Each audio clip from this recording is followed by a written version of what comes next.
Om Jnana-timirandasya Jnana Salakaya Chakshurun Militam Yena Tasmai Sri Gurave Namaha Sri Chaitanya Manobishtam Shtapitam Yena Bhutale Svayam Rupa Kadamayam Dadadi Svapadantikam Nama Om Vishnu Padaya Krishna Prastaya Bhutale Srimate Bhakti Vedanta Swaminiti Namane Namaste Saraswati Deve Gauravani Pracharine Nirvishesha Shunyavadi Paschacha Deshatarine Sri Krishna Chaitanya Prabhu Nityananda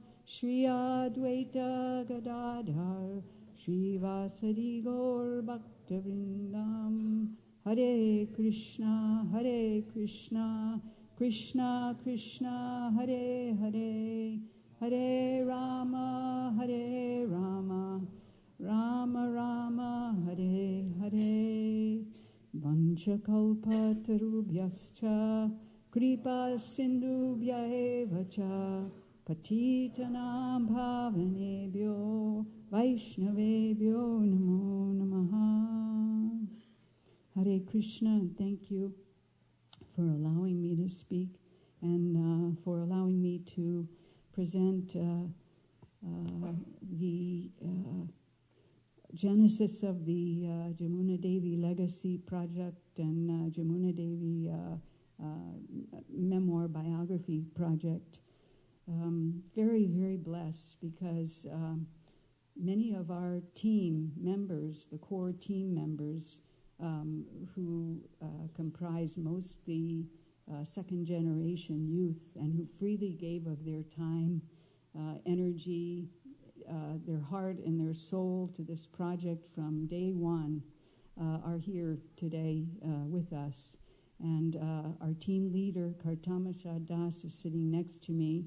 He's really the driving force behind this book and every facet of it, every stage of it. He has worked tirelessly, thousands of hours to see that this book came to fruition.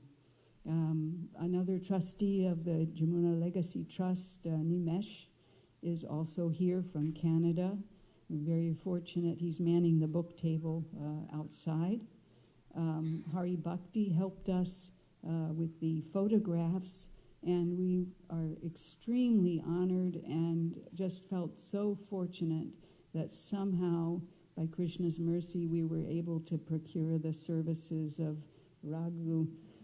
Sitting next to me, Raghu Nandini, who designed this book, and she will speak a little later about the graphic design, but we were so moved because she was able to capture Yamuna's artistic sentiment and in the construct of the book. And so we're very, very grateful. And there are others here who also assisted in the project along the way. And I first and foremost want to offer my thanks and eternal gratitude because we had quite a few challenges, and the book from start to finish, start to publication, really came about very quickly in terms of how long it usually takes for the process. So I'm so grateful to everyone who participated, and I'm grateful that you all have the opportunity to see Yamuna, to see the process of Krishna Bhakti through the entire spectrum of the life of a devotee, beginning with how she became interested in spiritual life, what her early life was like, then her time serving Srila Prabhupada. And yes, he taught her so much. She served him so beautifully over many years and in many different environments. And then after Srila Prabhupada left, it was what she did with what he gave her that really made Yamuna Devi's personification of what is Krishna consciousness in practice so extraordinary. And therefore, we were determined from the beginning to present the biography as the full life of Yamuna Devi and not just her time with Srila Prabhupada, because the second part is as important or more important because of the legacy that she left behind. And Kartamasha will speak a little later about that legacy. So we thought the best way to show you some of what is in the book, in the memoir, is to show you a slideshow that was put together. This is a rather reduced version of the slideshow that we put on a week and a half ago, I think, in Chowpatty in India. But there's so much here of what made up the character of Yamuna Devi, of how she took the instructions that Srila Prabhupada gave her and incorporated her life in such a way that she was able to give them with great love and great joy to so many people and affect so many, the lives of so many people. And so if you look at the screen now, this is what the books look like. It's a set of 2 books, and these are the covers of them. And I'm not going to speak any more about the covers until Raghu speaks about that. So we can go on to the next. Who's doing the picture? Okay. So the book is Yamuna Devi, The Life of an Unalloyed Devotee. And the inspiration for the unalloyed part of it came from a definition that Srila Prabhupada gave of the famous Tate Nukampam verse, which, as many of you know, is in the 14th chapter of the 10th canto, Srimad Bhagavatam. Srila Prabhupada last translated the last verse of the 13th chapter, but he often quoted this verse because it talks about how a devotee should see obstacles and these obstacles that come in their life. And so the translation that's usually given in the 5th canto, Srila Prabhupada quotes it in the story of Vritrasura, the demon Vritrasura, in the 6th canto, and in the 5th canto, the story of Maharaj Rahugana and Jad Bharat, and in other places as well. So how it's translated there is, "My dear Lord, one who earnestly waits for you to bestow your causeless mercy upon him, all the while patiently suffering the reactions of his past misdeeds and offering you respectful obeisances with his heart, words, and body, is surely eligible for liberation, for it has become his rightful claim." So often when devotees would quote this verse in lectures, this is the definition that they gave. But in the Chaitanya Charitamrita, after Sarvabhauma Bhattacharya, a devotee, there's the famous story of how he changed the last line of this text from the word mukti pade to bhakti pade, because bhakti had taken such root in his heart. And Lord Chaitanya did not like that, because he said, in this context, mukti is correct. He gives a definition there. Go back to that, please.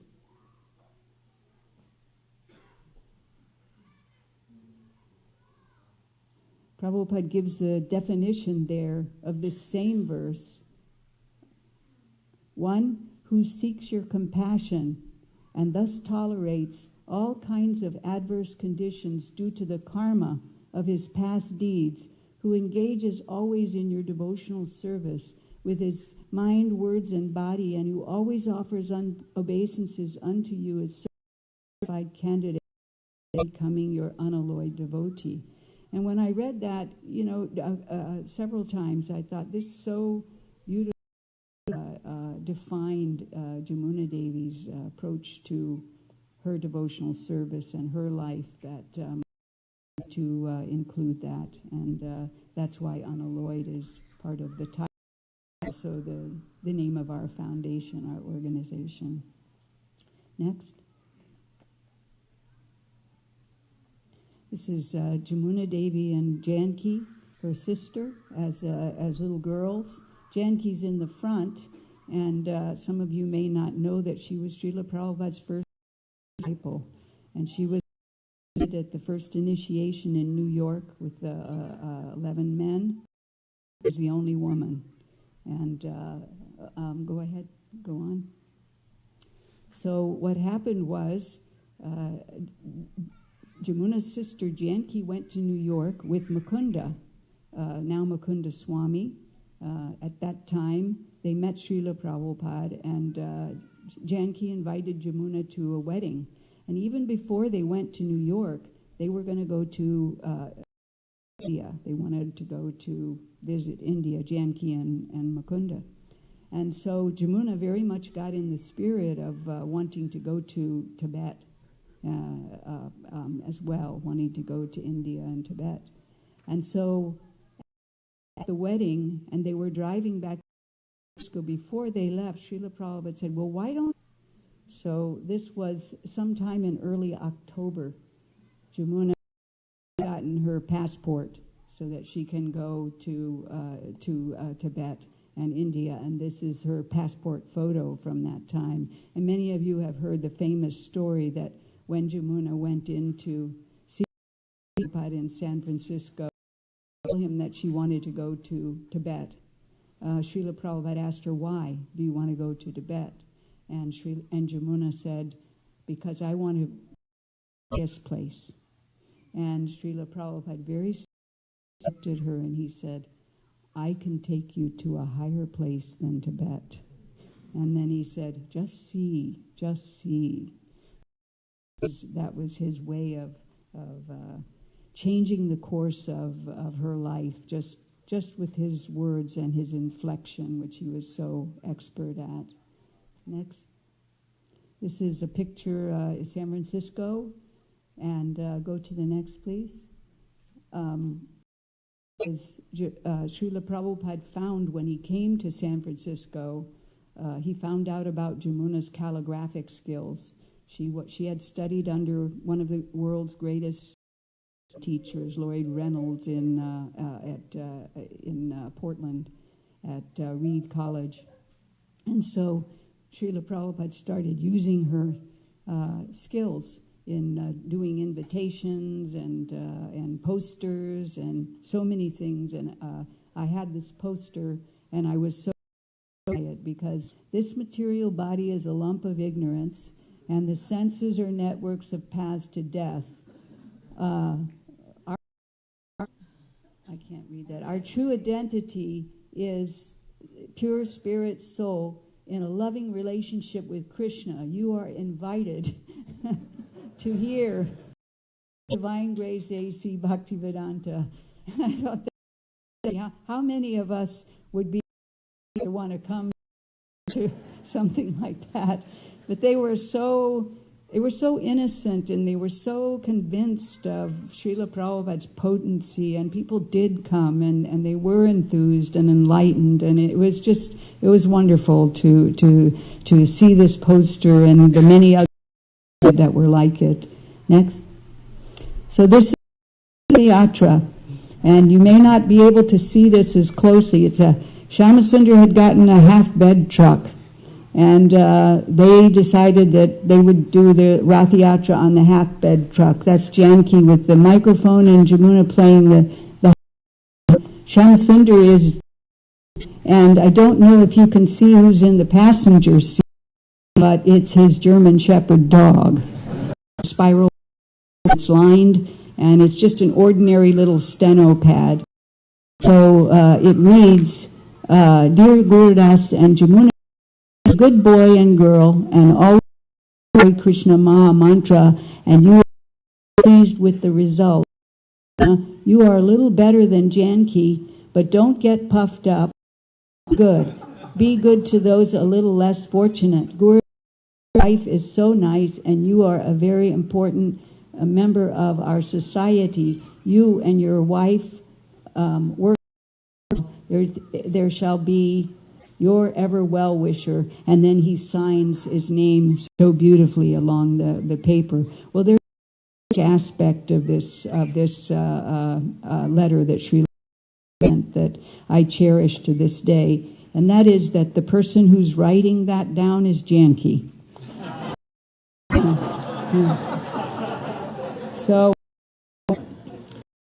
this just shows that the type of nature, that playful nature Prabhupada had. He actually had a almost fatherly relationship with Janki, and so she was never his secretary.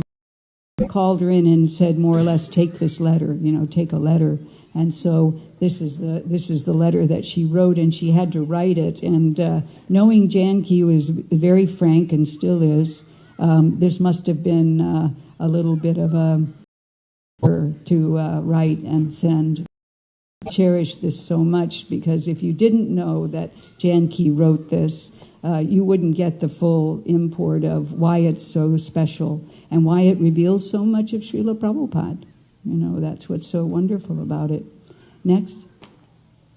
So when they went to Montreal, this group of 60 householder couples started very seriously practicing musically so that they would have a cohesive musical group for when they arrived. And this was planned. They practiced. Srila Prabhupada them very strongly in this. And so this is one of the pictures, of one of the group pictures of them in that. Next. Yes, that's Malati on the harmonium. So this is a date. This is a series. It's getting out Srila Prabhupada's coat and helping him with his next. And she's helping him with the arms of his coat to go on the morning walks.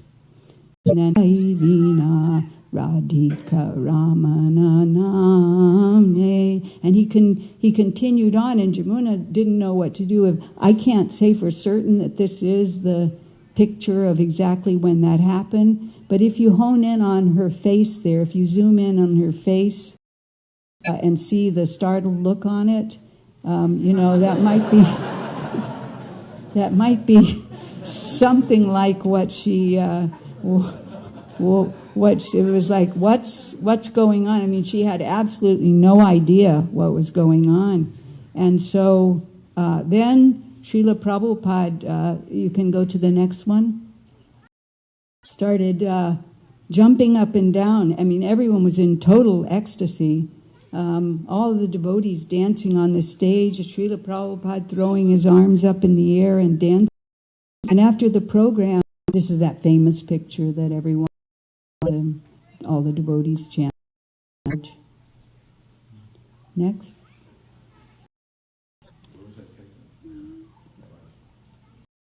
Sure where that was. The picture of the temple in Berry Place, cover of the Radha Krishna temple album. Next. This next series is very sweet because it takes place in the Hamburg airport. They had gone for a very short promotional event in Hamburg for the Radha Krishna Temple album. And they're sitting at the airport. You can see Srila Prabhupada is looking down and Yamuna is looking. He's found a splinter on the end of his cane. And Yamuna was always tried to get any nectar that she could of Srila Prabhupada's. So she was very carefully watching him, what he was going to do with this splinter that was on the cane. So go to the next one. It's just a series. Here you see Srila Prabhupada is picking it off. Go to the next one. And he's calling his servant over, and Yamuna is pretending like she's completely not interested in what's going on. So go to the next. and then the servant takes the piece, and he had the personality that meshed so well with his intense absorption in Krishna consciousness and the intent he had to give that to others. Incredible experience for anyone who had the great honor to witness that even once. So the other thing with the car is that we were driving like this in the car. Srila Prabhupada turned around to her and simply said, "The words are wrong." So Yamuna was a little stunned. They didn't have songbooks days. So he said again, "The words are wrong." And she said, "What do you mean?" And he said, "You're singing Bhaja Hure Mana wrong. The words are wrong. You don't." And so Srila Prabhupada was, trying to impress the importance of singing and understanding. Yamuna had to explain to him that actually this was 2 a.m. in the morning. She didn't know she was being recorded. This is Sarat, received so beautifully. People strung their sari on the road, and everyone came out with flowers and offerings. It was just magnificent. And there's Dina Bandhu in the front. They're what's called deities.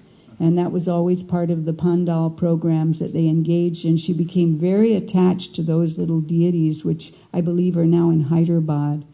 And she had saved, this will come up later, so she had saved and, begged and did everything that she could to get 3 lovely outfits made for these deities. And so she had these 3 outfits. Okay, well, we missed that one, but that's okay. It's all right. You can go back to that one. These are the crowns and the Shringar that Yamuna drew of the Alwar Maharaja's deities, and I've written about the story of Yamuna's relationship with Yuvaraj of Alwar and the tragedy that. This is Yamuna Prabhupada's kitchen, and there's many wonderful stories at Radha Damodar Temple, and one of them was that it was a mess when they got there, and they had to clean it out before he came and repaint it, and it was quite a service, but cooking for him there. But, stayed with her the rest of her life. She loved the simplicity of it, and I won't, because of the time constraints, I won't tell any of the stories, but there's some wonderful stories at Radha Damodar in the book. So please go. This is another one. Stand foundation for the temple of Krishna, and just shows you how far out there they were. Was deeply loved by. She used to get birthday cards from people in the town where we lived. It was just amazing. Her reputation spread. Next, this is our wonderful deities installation. Sri Hari. They were installed and given the name Sri Radha Bana Vihari by Srila Prabhupada on the disappearance day of Srila Bhakti Siddhanta Saraswati Thakur in 1975. Next. This is their one of the first outfits that were made for them in their new temple just after their installation. Next. Another outfit. And this one, Yamuna wanted to Bana Bihari to have a Radha Raman collar, so she designed this that way. Next. And this is another one. So we put these in because these were the first 4 outfits that the deities had. And now they have about 120. So, and next. And that was the last one.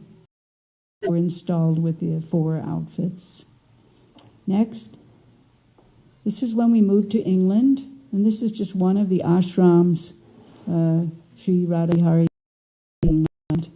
This one was near Eton College, near Windsor, where we finally moved. We lived there for 12 years and built mandir there. Next. This is the cornerstone laying ceremony at 12:20 a.m. in the morning, according to the Vastu architect. And we were out there with the whole valley and serving the prasadam and having the yagya, and that's Yamuna's sister Jan serving prasadam. And as we were doing overhead, there was a dancing green aurora borealis. It was just a magical, magical time. Next. And this is our partway done straw and Srila Bhakti Vinod Thakur's Sikshastrika prayer.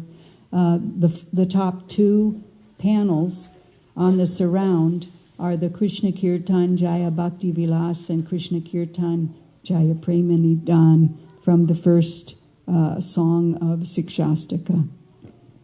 Next. And this is the front door, also done in stained glass. Next. And these are Sri Sri Radhabana Bihari.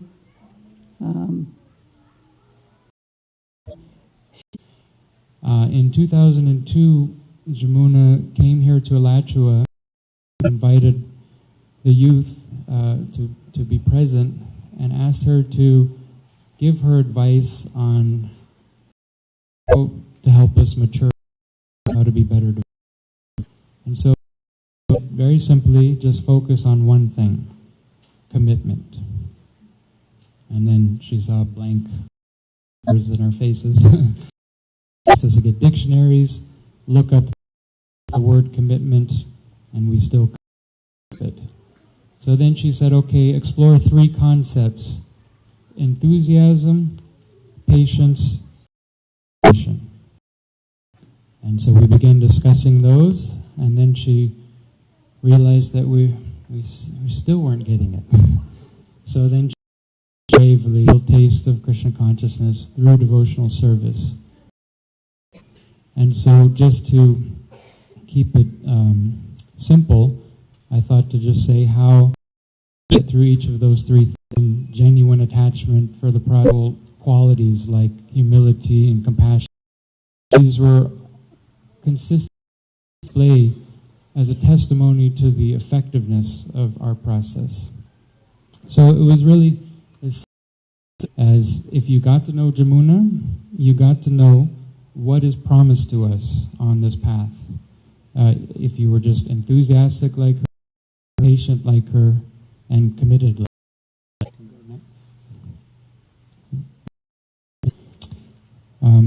So this is a wonderful thing that we all learned, especially those of us helping in this book. This is a major theme of the book that all of us still can for generations to come. This is on pilgrimage. This is to those Swamis. And so, 10 years went by from that time, that talk in Alachua, and here's an email that she sent to me, and just as I'm just wrapping to tie it together into this association, inserted from an email. Only time separates us all from consciousness. Let's use time well together and lift each other to higher and higher levels of Krishna consciousness. Continue on with enthusiasm, patience, and determination, fully knowing the ultimate taste, strength, and resolve. In so many wonderful ways, but it actually proved that, her whole thought going into it was that we were going to do something that brought everyone together and made everyone worship together in a way that was so fulfilling and so unifying, and it was just very magnificent. And Yamuna already at this time was becoming very ill, and so she never lost her energy, or her desire to engage in this type of deeply immersed service. We'll go to the next. So then when she became ill, this was at another time, but we went to Bhaktivedanta Hospital in Mumbai. This is Dr. Jamuna called Dr. Johnston because he was in a play about our God Sister Demon leader area, and Yamuna would always joke with him after that he was that person, but actually he's and very giving and very loving. Next. This was we went to visit at Bhaktivedanta Hospital. There